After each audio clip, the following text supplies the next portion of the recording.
कुठेतरी खूप टोकाचं राजकारण आणि मतभेदाचं नाही, आता मनभेदाचं राजकारण सुरू झालंय. व्यक्तिगत रोष, मला असं वाटतं की थोडं कुठंतरी या गोष्टी ज्या नव्हत्या होत्या आता आपल्याकडे होतात ते हे नाही व्हायला पाहिजे असं वाटतं. केंद्रीय मंत्री मुरलीधर अण्णा मोहोळ आणि कोल्हापूर यांचं एक वेगळं नातं आहे.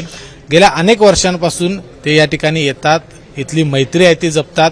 केंद्रीय मंत्री जरी झाले असले तरी कोल्हापूरची नाळ त्यांनी कधीही तोडलेली नाही आणि आता विधानसभेच्या अनुषंगाने ते कोल्हापूरमध्ये आलेले आहेत. खरं तर कुस्ती आणि आपलं नातं हे काय नव्यानं सांगायला नको, कोल्हापूरचे नातं आपलं खूप जुनं आहे. आता या ठिकाणी आल्यानंतर काय भावना आहेत? तुम्ही इथल्या मित्रांना भेटताय, पैलवानांना भेटताय? खरं तर तुम्ही म्हणाल तसंच माझं एक वेगळं जिव्हाळ्याचं नातं आहे या शहराचं.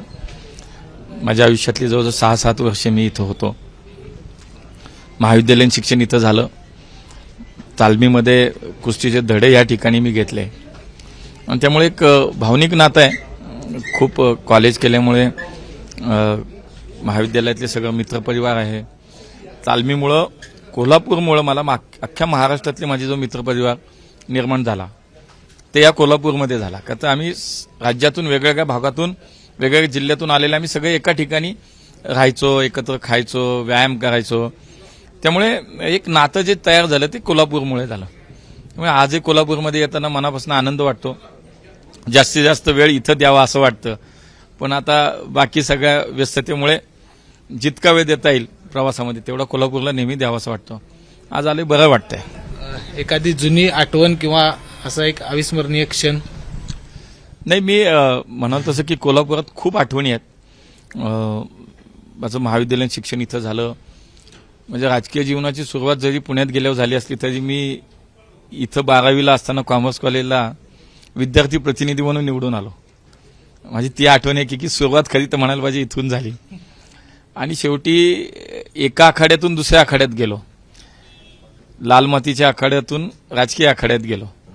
तर ते लाल मातीतल्या आखाड्यातल्या सुद्धा खूप आठवणी आहेत.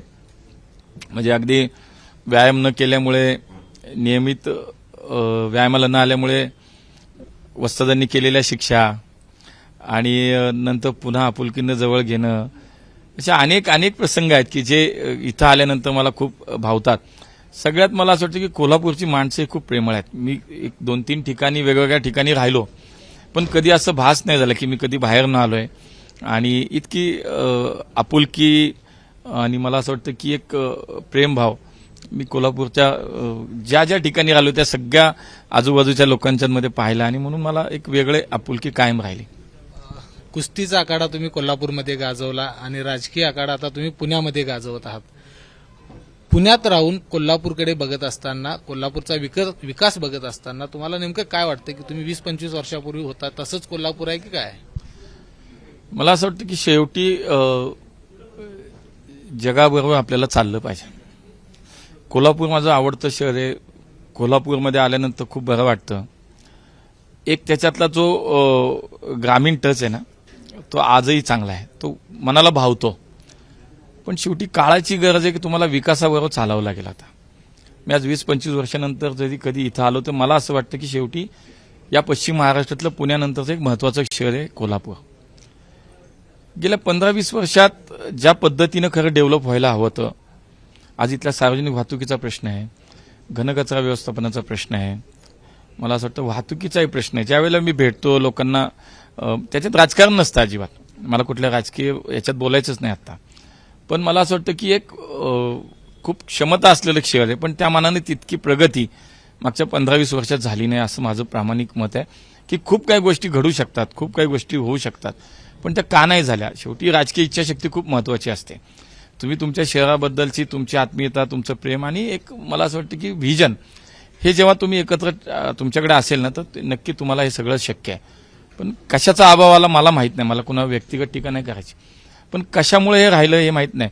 आज पुण्यामध्ये, मुंबईमध्ये, नागपूरमध्ये इतक्या मोठी शहरं झाली, आज मेट्रो झाली, आज चांगल्या प्रकारच्या नागरी सुविधा आहेत सगळ्या, पण त्या मानानं असं वाटतं की हे माझं आवडतं शहर थोडं मागे राहिलं. पण ठीक आहे, याचा अर्थ काही कुणाला नावं ठेवायचं नाही, पण भविष्यात एक चांगली क्षमता, चांगला स्कोप असलेलं शहर आहे. एक संस्कृती आहे, एक ऐतिहासिक सामाजिक वारसा या मोठा शहराचा आहे. जसं कुस्तीची पंढरी आम्ही म्हणतो तसं छत्रपती शाहू महाराज असतील, छत्रपती राजाराम महाराज आणि ताराणींची एक कर्मभूमी आहे आणि म्हणून त्याला एक वेगळं महत्व आहे. पण असं वाटतं की त्या दृष्टीनं जर पाहिलं तर नक्की आपल्याला खूप काम करावं लागेल. आपण जर बघितलं तर ही विधानसभा निवडणूक झाल्यानंतर महायुती या शहराकडे विशेष लक्ष देईल. नाही, 100% आज राज्यात केंद्रात आमचं सरकार, राज्यात मला विश्वास आहे की केलेल्या कामाच्या जीवावरती पुन्हा एकदा राज्य सरकार नक्की येईल आणि मग एकदा स्थानिक स्वराज्य संस्था हा खूप महत्वाचा विषय असतो, लक्षात घ्या. मला असं वाटतं शेवटी स्थानिक स्वराज्य संस्था राज्य सरकार केंद्र सरकारच्या वेळेला एकाच विचाराची येते ना, तेव्हा त्या शहराचा विकास व्हायला खूप मदत होते, खूप स्मूथली कामं होतात. नाही तर कुठे ना कुठं कोणी राजकारण हे राजकारणाच्या ठिकाणी घडत असतं, पण विकासाच्या वेळेला नाही घडलं पाहिजे. पण म्हणून स्थानिक स्वराज्य संस्था ज्या मला वाटतं त्यासाठी खूप महत्वाच्या आहेत, कारण त्यांचं ते काम आहे. स्थानिक स्वराज्य संस्थेच्या माध्यमातून हे काम चालतं. रस्ते असेल, पाणी असेल, ड्रेनेज असेल, घनकचरा व्यवस्थापन असेल, सार्वजनिक वाहतूक व्यवस्था, राज्य सरकार केंद्र सरकार त्याला बूस्ट देतं, त्याला मदत करतं. पण भूमिका घ्यावी लागते, निर्णय घ्यावे लागते. शेवटी महापालिकेच्या सर्वसाधारण सभेमध्ये निर्णय घ्यावे लागतात, स्टँडिंग कमिटीमध्ये निर्णय घ्यावे लागतात. आणि मग तेच जर मला असं वाटतं की शहराच्या हिताचे नसतील, भविष्याचा 25-50 वर्षाचा कोल्हापूरचा विचार करून आता काम केलं पाहिजे. मला असं वाटतं की दरवर्षी मात्र पंचगंगांचं पाणी शहरात घुसतं, पूर येतो, सगळं घडतं. हे किती वर्ष चित्र पाहणार आहोत. मी कुणा टीकेच्या यानं नाही बोलत, पण मला असं वाटतं की खरं तर याच्यावर खूप गोष्टी करता येण्यासारख्यात होतील.